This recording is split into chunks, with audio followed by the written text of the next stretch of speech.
വർണ്ണലോകത്ത് കുസൃതിക്കുരുന്നുകൾക്ക് ഭാവനയുടെ ചിറക് വിരിയിക്കാൻ Vidyavihar central school അവസരമൊരുക്കി. കുട്ടികൾക്കായി ഒരുക്കിയ കിഡ്ഡി കളർ ഫെസ്റ്റ് കുരുന്നു മനസ്സുകളുടെ സർഗശേഷിയുടെ വിളംബരമായി. നല്ലപാഠം ക്ലബിന്റെ ആഭിമുഖ്യത്തിൽ 2.5 വയസ്സു മുതൽ 4 വയസ്സുവരെയുള്ള കുട്ടികൾക്കായാണ് കിഡ്ഡി കളർ ഫെസ്റ്റ് സംഘടിപ്പിച്ചത്.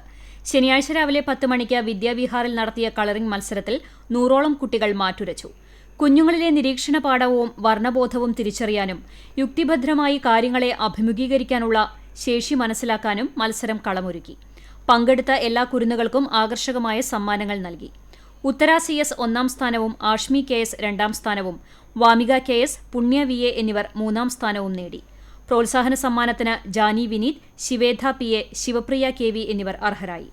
സമാപന സമ്മേളനത്തിൽ എളവള്ളി ഗ്രാമപഞ്ചായത്ത് പ്രസിഡന്റ് ജിയോ ഫോക്സ് മുഖ്യപ്രഭാഷണവും നടത്തി സമ്മാനദാനവും നിർവഹിച്ചു. അക്കാദമിക് ഡയറക്ടർ ശോഭ മേനോൻ അധ്യക്ഷത വഹിച്ചു. Managing trustee advocate KV Mohanakrishnan, principal Usha Nandakumar, vice principal Stella Vincent എന്നിവർ സംസാരിച്ചു. CCTV news, Kecheri.